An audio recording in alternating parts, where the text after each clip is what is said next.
What does it do, you two? Welcome back to another episode of Scotty Says. I am your host, and welcome to episode 102, my folks.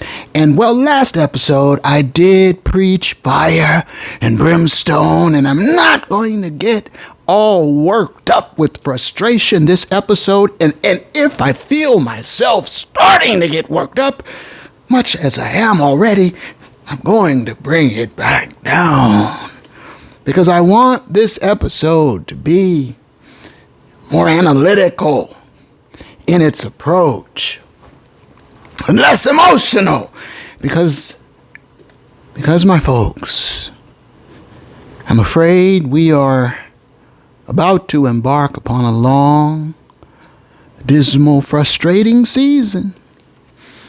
All the signs are there. It is very reminiscent at this point in time to my season ticket season, the Super Bowl defense season, that putrid season, and early on, right away, something wrong.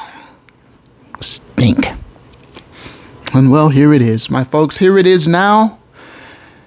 And after their playoff loss to the put-em-up Lions, they come right back and face those Lions. And I hope you saw my last episode, 101.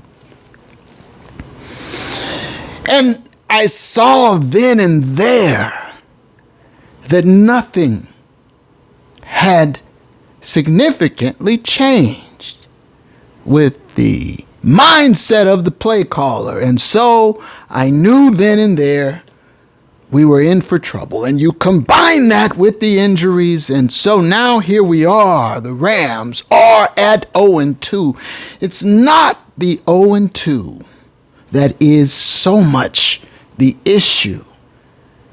It's the look of it, the stench of it. It's an ugly 0-2. It didn't have to be this way.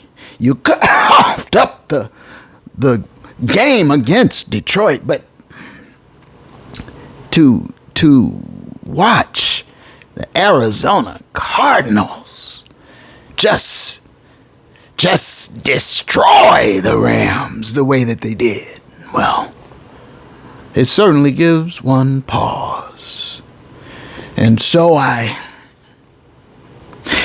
have to look at this empirically and clinically. And so what I see is the Rams are staring at a very real, stark, dire possibility. This team could very well be 0-5 at their bye. Oh yes, it's on the board, my folks. 0-5 at their bye. They're 0-2 right now. And next up, oh no, them damn Niners. Father Shanahan. I wrote a song. Father Shanahan is coming to town. I don't see any plausible way in which McWonder defeats his dada on Sunday. And I know the Rams have myriad injuries, and we'll talk about that. And actually, to be honest, the Niners are banged up too. You know, they lost Debo for some time now. CMC out for some time now. They've got some issues, but listen, that's not where the issue really is. The issue is Father Shanahan owns McWonder. That's his little boy. That's his little tyke. He pats him on his head. Come, McWonder. I toy with you, and then I defeat you. I swat you away. And so, how do you think it is that a coach could go 8, 9 victories in a row against McGenius? How could that be? Well, now we're getting to the subject of this episode. I've spoken about it many times in the past, going back years now. There is a book on McWonder. There's a book, my folks, and Father Shanahan wrote the book. You see? That's why he whips him 8, 9, 10 times in a row. The only reason that it wasn't 10 in a row was because it was the end of the season. McWonder decided that he would allow for LeFleur to call the plays. Carson Wentz and LeFleur, that's how they beat Father Shanahan and them damn Niners. It was not McWonder. And I'll tell you what right now, McWonder is going to be completely in charge of play calling against them damn Niners on Sunday. And I'll tell you this right now, Father Shanahan will defeat him. Ring it up. That's 0-3. You can ring that one up. It would be beyond astonished, amazed. It would be beyond flabbergasted to see McWonder find a way to defeat Father Shanahan and them damn Niners. It's not going to happen. So that puts the Rams at 0-3 right there. And then, well, after that, the Bears. Now listen, the Bears look shaky. So, you know, I can't say what'll happen by then, but they'd be 0-3 facing the Bears, and then the next game, the Pack. LeFleur, the head coach LeFleur. And you see, he got him last year. So, the Rams could easily be 0-5 at the bye, maybe 1-4, best case scenario. To see them come out of the bye at 2-3 or greater, I'd be shocked.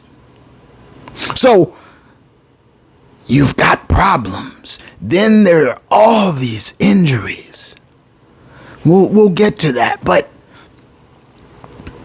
at the heart of it, at the core of it is McWonder, and I've told you there's a deity principle, a halo effect around McGenius, where he gets all the credit and none of the blame. They're absolving him on TV as we speak. The ferret in them, I heard them saying, well, you know, because the Rams got behind so early, that's why McGenius had to throw the run strategy out the window. Run strategy, I said. I said out loud, what run strategy?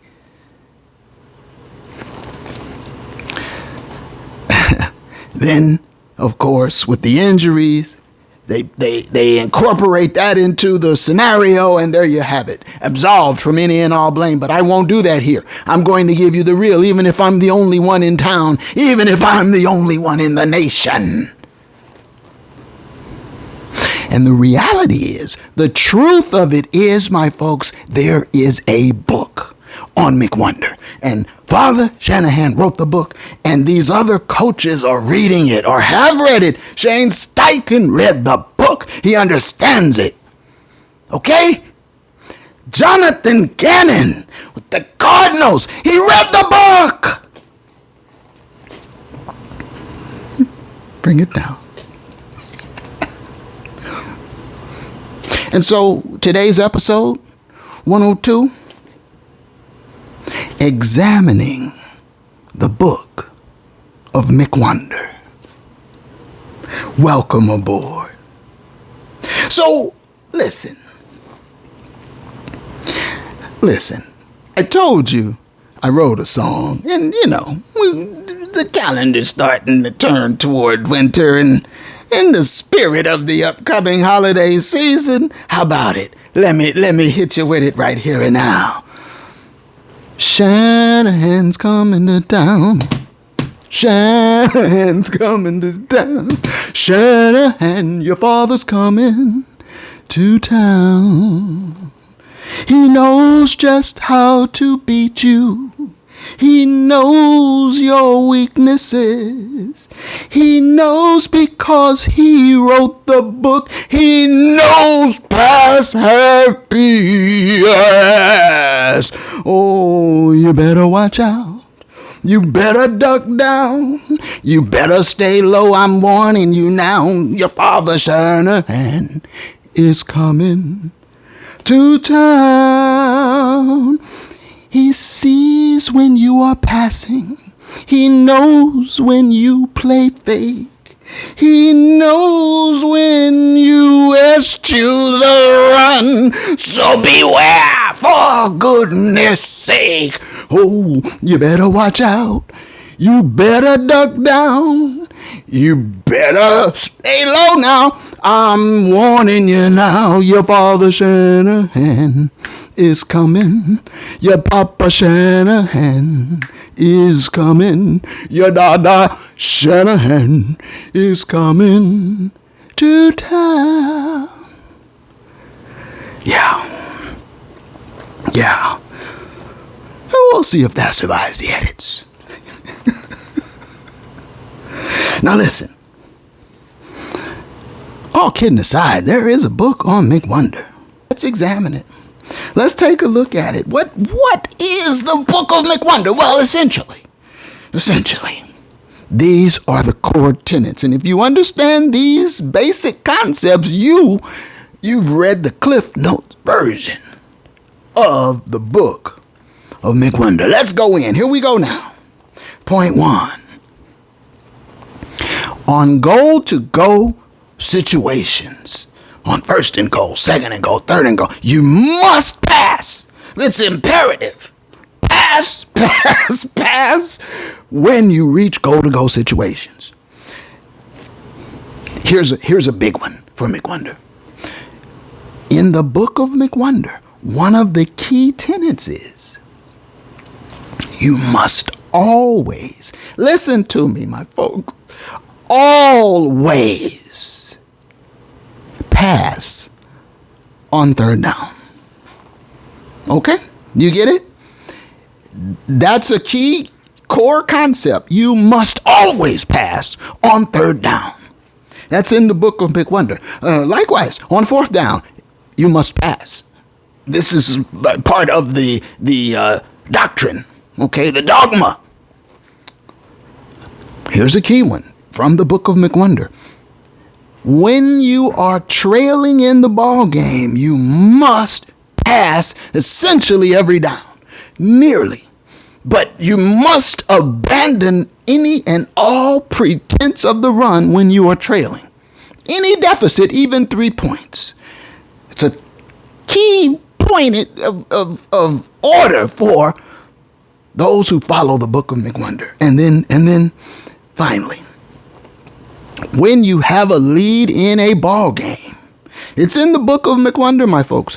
When you have a lead in a ball game, you must continue to pass, chuck it all around the yard.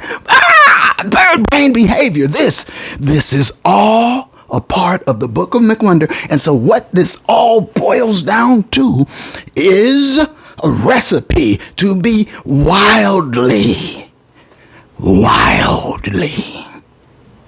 out of balance. The man is unbalanced. That's just all there is to it. He's got past happiness. It's a condition. It's bigger than him. That's just what it is.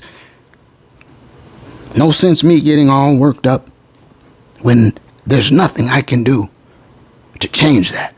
But I won't be a part of the cult of McWonder. When he's right, he's right. And when he is off, wrong, peculiar, I'm going to call him on it every damn time. You know I will. If only it is from this space. That is a promise. Now, as I mentioned, Father Shanahan coming to town, his dada, has written the book. He understands the book. The reason he lost this last game to McWonder up in San Francisco, the final game of last season, was because LaFleur called the plays and he tricked Father Shanahan. Father Shanahan didn't know what to hit him. And LaFleur had Carson Wentz. They did 15 quarterback runs. LaFleur completely befuddled Father Shanahan, and that's how they won that game. But McWonder will be back at the helm on Sunday. And Father will do what Father does. Okay? So I want to be fair to McWonder. And so, I completely recognize that these injuries are out of control. But one thing that people don't seem to point to is that McWonder has a hand in that to some extent. Okay? Now,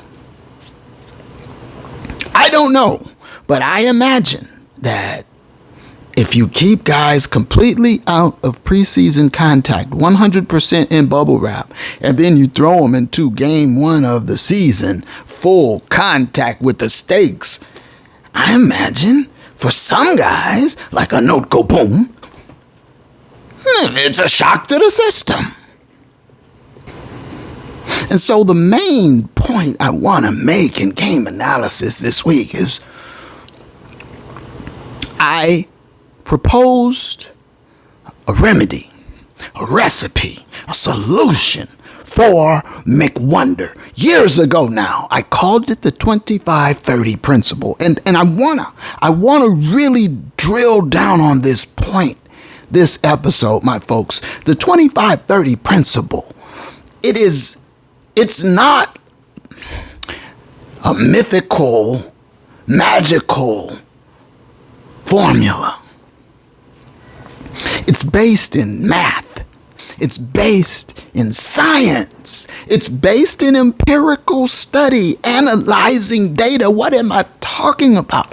The 25-30 principle I discovered over 2 years ago now, and I shared this multiple times on Scotty Says. I sent it as a cyber message in a bottle of McWonder many episodes ago. The 25-30 principle simply states you must run the ball, hand the ball off, or have your quarterback run the ball, design run plays. You must have a minimum of 25 run plays, design run plays in your game plan. A minimum. And execute a minimum of 25. And at the same time, cap your throws to 30. Maximum of 30 quarterback pass attempts. Now, maybe to some this sounds simplistic, but I've studied it, my folks. I've looked at the data, and now every time I apply the formula to the post-mortem of a game, it holds true. It's up in the 95 plus percentile for accuracy. This works. It's real. The math backs it up. The 25-30 principle, that's how you win in the NFL. Coach McWonder. Now, I'm here on the outskirts of the city at an undisclosed location, and you are the much ballyhooed and celebrated head coach of the Los Angeles Rams. Hear me now. There is a formula for you to stop this madness. The 25-30 principle. Use that and you will defeat your dada on Sunday. But we're going to come back here and look at the postmortem of the Sunday game against them damn Niners, and as sure as I'm sitting here, I can tell you right now, McGenius will be wildly out of balance. He will fail to hit the thresholds for the 25-30 principle, while conversely, his dada, the Shanahan, will be balanced, and he will hit both metrics of the 25-30 principle, and he will win, and McGenius will lose. Book it, watch and see. Watch and see. So my point here is only that the 25-30 principle works. All he has to do is use it, but he won't do it because he's got a condition, you see. He's an unbalanced fellow. He's sick with it. As happy as he's got it. So he eschews the 25-30 principle, and he keeps wearing L's on his head 0-2 now, when he doesn't have to be. I think often of the Shane Steichen McGenius matchup last year. It was the Rams at Indy, and McGenius was running the ball, and he got up 20-3, and then he went McWonder, and with the big lead, he started to chuck it. Meanwhile, his counterpart, Shane Steichen, just kept sticking to the run. That's all he did, down 20-3 deep into the third quarter, getting near the fourth quarter, down that big, he just kept running the ball. And he came and he caught McWonder and sent that game to overtime. You've got to stay disciplined to it. Father Shanahan stays disciplined to it every damn time, and he beats him 8, 9, 10 in a row. Well, there was the exception, that last game that broke the streak.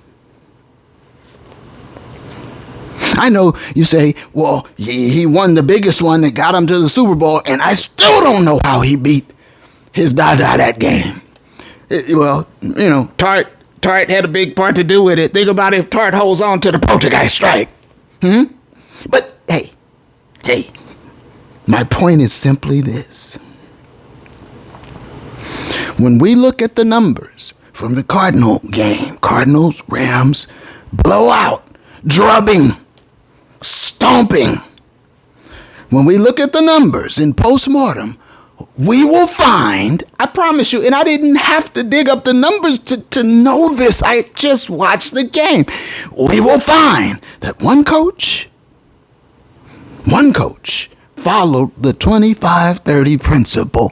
Both metrics, check, and they won. And one coach did not, and they lost. And guess who it is? McWonder, did you need a hint? So my point here is just that the 25-30 principle is real. And you follow that, it leads you to victory. I don't know. Somebody needs to contact me. Some of these NFL teams, like the Carolina Panthers, we'll go around the NFL at the end of the episode. They need to contact me. I've got a way to get you better. Get you well if you're sick with it. But McGenius, he's beyond help. He's stage 4. He's too far gone. Any coach who's read the book knows how to beat McWonder. That's just the way that is. All right, let's get to the game analysis. Now, this got away early, so there's not much to really go into. Open the game, we see that it's Blake Corum and Whittington returning the kicks. Okay, still no 2-2. Okay, I got it. So Mr. McWonder has changed his mind from the initial plan with 2-2 kick returning, clearly. And returning punts, it's still K. Will, his front line running back. So I don't know what that was all. Maybe 2-2 fumbles. I don't know. He had one drop, but, this was after he was forced to turn to him because Soup went down. And Puka's already down. But Blake Corum returns the opening kick, 41 big yards, sets the Rams up in great field position. I'm like, all right, that's our first glimpse of Blake Corum. All right, then. And the Rams, well, the first play of the drive, it's a handoff. K. Will gashes him for 8 big yards. And I'm like, yes, McWonder, because I've seen in the past when he's had success, especially against teams like the Cardinals, he's run the ball against them. He knows that. Everyone knows that. And he gets 8 to start the game. And I'm like, all right, that's what we need to do. Control the game, McG. The second play from scrimmage, K. Will is stuffed. He got nothing, right? And again, I've seen this, and I didn't mention it, but I've seen it toward the back of the book of McWonder. If a running back gets stuffed, you go away from him for several plays and throw because he got stuffed one play. That's in the book of McWonder. And that's what happened. K. Will gassed him for 8. It's 2nd and 2, handoff. He got stuffed, no gain, 3rd and 2. I'm like, go back to him, McG. Go back to him. But no, he's throwing incomplete. Okay. Now it's 4th and 2. And because of that big kick return, you got great field position. I agree with McGenius. Yeah, go for it here, 4th and 2. But I'm thinking run the ball, sir. Run the ball. Nah, McWonder, he's sick with it. He's throwing again. Incomplete. Turnover on downs. So your first possession, you start off with an 8-yard run and never gain another yard. You only ran the ball one more time. Turnover on downs. Wasted field position. Nothing out of it. Squandered. I called him McSquander a few times last year. Remember that? This was a McSquander. I'm not going to go so far as to put this on the McBlunder report, but it may have fallen short of the criteria for a full-fledged, full-blown McBlunder, but it certainly met the criteria for a McSquander. And that's what that was. And then the Cardinals take over after the turnover on downs, and they put a drive together consisting primarily of the run and James Conner gouging the Rams defense. And there I started to see, there is the evidence of the departure of Aaron Donald, AD 99, the beast. Look at it. We saw it in overtime last week. How the Lions put them up. They just ran through the gut of the Rams, through the heart of the Rams. AD 99's not there. They ran right through them. 7 out of 8 plays. Ran right into the end zone. Game over. You lose. Okay, now we see it again this week. James Conner gouging them. And then last week we saw the secondary get burnt. And we saw it again and see, that again, I think, is a combination of the fallout from the departure of the legendary, the great AD 99, the beast. And Kyler Murray, they talked about it in the broadcast. They said, Kyler, what do you think about AD 99 being retired? He said, oh, thank God, because he used to terrorize Kyler. And you saw Kyler Murray. He was he was like joystick in the Rams. Whoop, whoop, whoop, whoop. He put some Benny Hill music on. Couldn't get him on the ground and then throwing strikes. But see, with AD 99, the beast there, he couldn't do that. He had a short amount of time, and then he was going to get sacked or he had to throw it away. And so that is why I say it was a brutal loss in the offseason to lose the beast like that. And now you see their leading tackler, Ernest Jones, is gone. Defense is getting gouged. What did you expect? You think you could just throw away great tacklers for nothing, for ham sandwiches, McWonder? You can't just plug in players that you like on a personal level and think they can replace legendary talent, high caliber talent. I said, didn't I say I was going to keep it calm? It's hard to. I see so much that frustrates me with the Rams. So now Kyler Murray, he's got time. He's picking the Rams apart, dancing and then throwing darts and dimes. Touchdown. Well, the Rams come right back. Now 3 and out again. And I believe they had a run in that sequence, but 3 and out. And then Kyler Murray immediately over the top. Boom. Marvin Harrison Jr. Boom. 14-0. And now, now that McWonder, you know what the book of McWonder prescribes once you're down by any deficit, you must chuck it. All pretense of a run game goes out the window. And so it was on, the route was on. And, well, you know how it ended. There's no point in me belaboring this game, so that is your game analysis from a 41-10 ass whooping at the hands of the Cardinals. Let's go to the fallout. Let's go to the injury report. Now,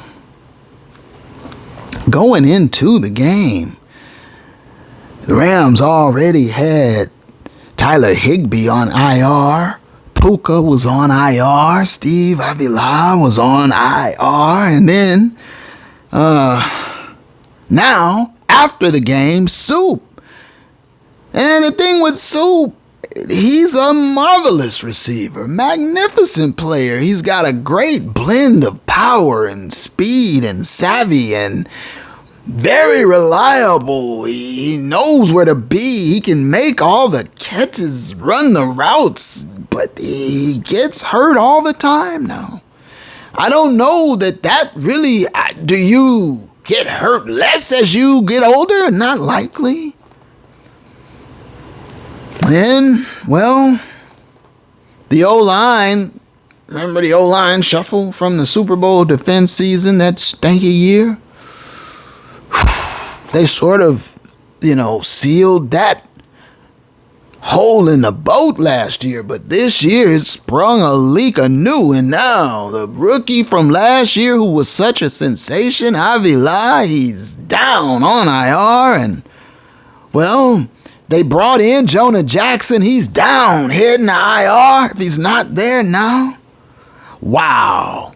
And so, you know that Note Go Boom was going to go out. You knew that. So he's out, IR. I mean, that was a given with the rash of injuries. And so, I mean, now you have to project that the starting wide receiver trio will be the Demarcus Robinson and Tyler Johnson, and I imagine Tutu by default. And I'm sure they'll be the organization looking to bring somebody else in, and what do you do with that offensive line? Oh my God. And I will say the little bit of action that K-Will got from the ground game, I didn't see any breakaway. It seemed as though there might have been a little bit more with Blake Corum, but by then it was the end of the game, and it's really hard to say. The one thing I will say, though, is that you have to commit to the run. If you get stuffed on the run, if you lose a yard or two on the run, if you go 2 or 3 and out with the run, it's okay, McWonder. You're setting them up. It's like body blows. Don't you understand? You're giving your offensive line, you're giving them that juice, and you're punching the defense in the gut, and you're softening them up for what's to come. You've got to be patient with it, but the man is sick. What a condition. So, telling Coach McWonder to run the ball, I imagine, is akin to telling a fat child to eat vegetables for dessert. He doesn't like that. He doesn't want it. It's unappealing to him.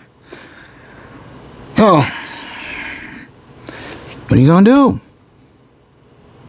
And so, now, with Soup out, can't help but think that there is more dismal futility in store for McWonder and the Rams. So, as I promised you, let's look at the numbers. Because really, it's all there. As I said last week, it's hidden in plain sight. It's right in the numbers. Well, let's look at it. Kyler Murray, 17 for 21 for 266 yards, 3 touchdowns, no interceptions. He ended up with a perfect passer rating. No AD99 the beast there to bother him. Kyler Murray. That suspect secondary now, Kyler Murray. But did you hear what I said? He was 17 of 21 with a perfect passer rating. 21, what does that tell you? You don't have to chuck it all around the yard to be successful. They put up 41 points and they had 21 pass attempts. 41 points, 21 pass attempts. Last week, McWonder had 49 pass attempts and he didn't get to play one offensive snap in overtime before they lost. There's a book. Let's look at the team stats. Well, it was a blowout, and so as you might expect, it was lopsided. The Cardinals doubled the Rams in total yards, and they over quadrupled them in rushing yards. And there it is. There's the key. As I say, Jonathan Gannon, coach of the Cardinals, he's read the book of McWonder. And so when you look at it, well, the Cardinals ran 62 plays, 10 more than the Rams. They had 24 first downs, 10 more than the Rams. The Rams were only 2 of 11 on third down. Cardinals were well over 50%. The Rams allowed 5 sacks. They had 4 punts. They got their asses whooped. They lost the time of possession battle. But I want to focus on the 25-30 principle. The Cardinals ran for 231 yards against the Rams. 231. The Rams, 53.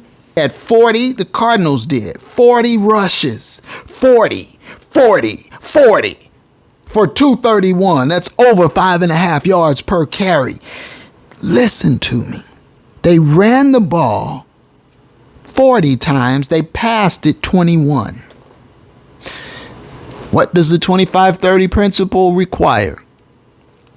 It requires a minimum of 25 rushes. They had 40. Check.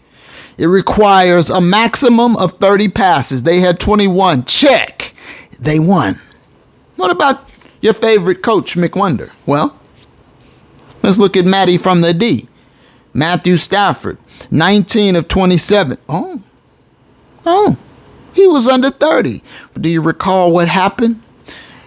Late in the fourth quarter, the game was so far out of hand, McWonder didn't want to put Stetson Bennett in there. So he decided, and he talks about this openly in the postgame, he decided that they would leave Matty in, but he had been taking such a beating, and the game was over. He left him in, but the decision was made to only hand the ball off. That's it.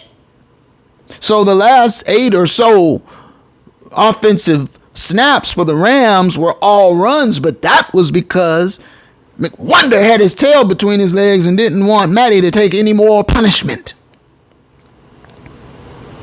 So, despite that, I'll give him credit. He kept it under 30 by a whisker. Okay? But what about rushing?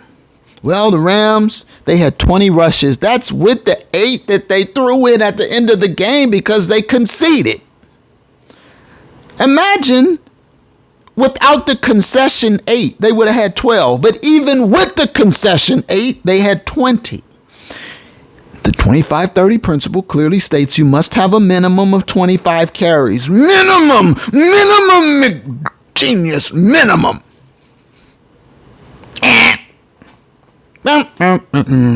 You failed and you lost. This is really not that difficult of a metric, a bar to reach. Think about it, my folks. You just have to build in a minimum of 25 run plays. That's all. And you want to cap in a standard 60-minute game, you want to cap your throws to 30. That's the metric. Do that, you win. Fail to do it, you lose. You see it time in, time out. The evidence shows it. It holds up.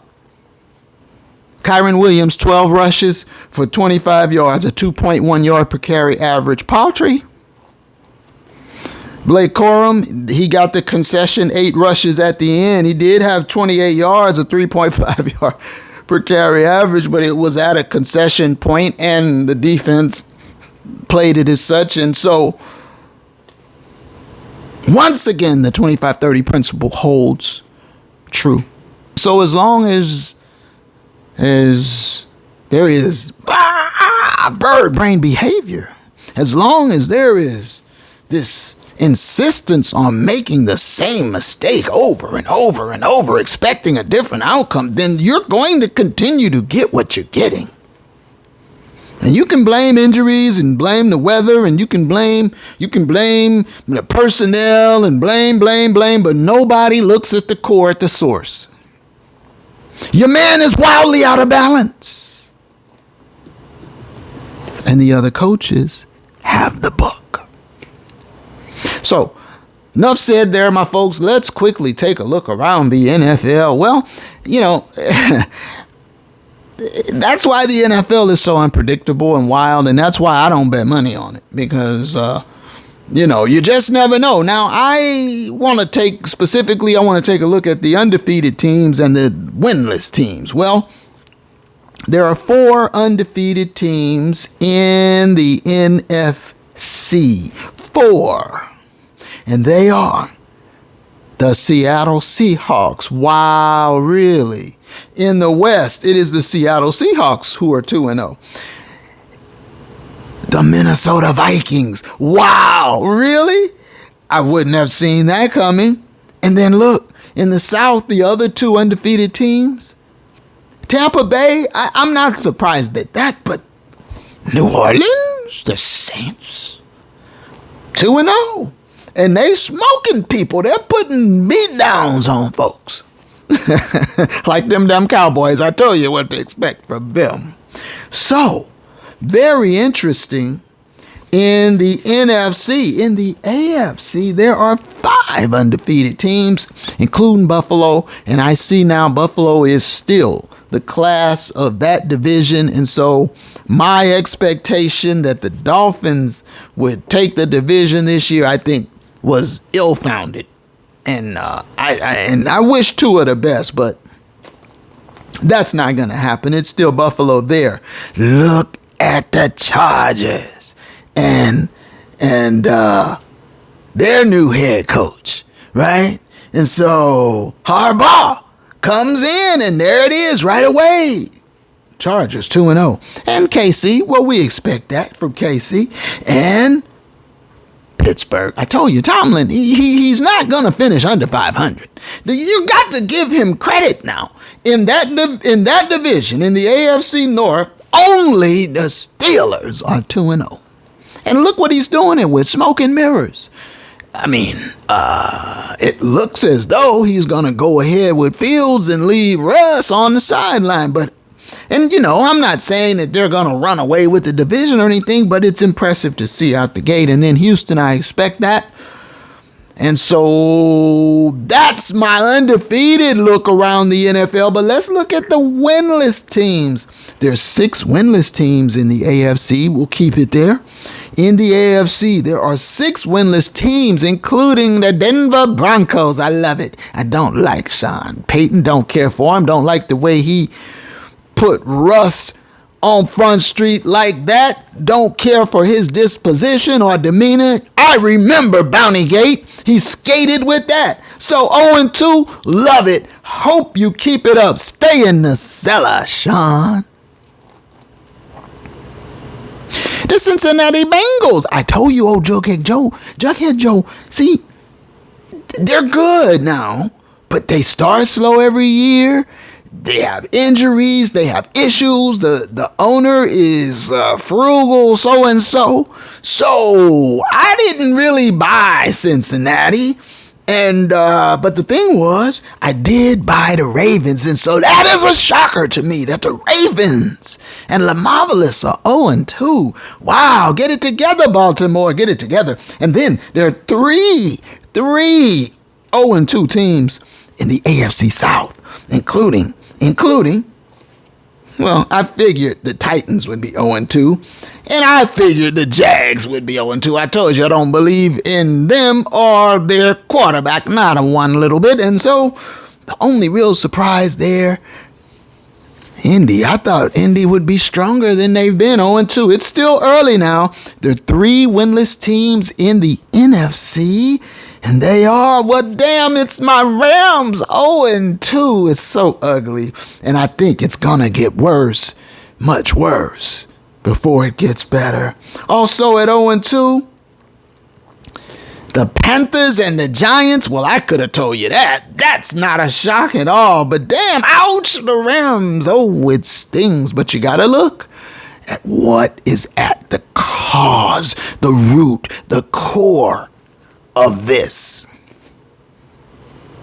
I say it's in the book, my folks. And so at this point, what I'm going to ask now from you, what I'm going to ask you to do is throw me one of these. Please like the video. Leave me a comment. Let me know what you're thinking. Do you understand my point? Do you see, or do you live with the complex of the deity, all the credit and none of the blame? And subscribe, please. Subscribe if you haven't already. And, until the next one, which it won't be too long from this one, because we are definitely going to come back on the other side of them damn Niners and chop up that defeat. But until the next one, my folks, Scotty says, one love.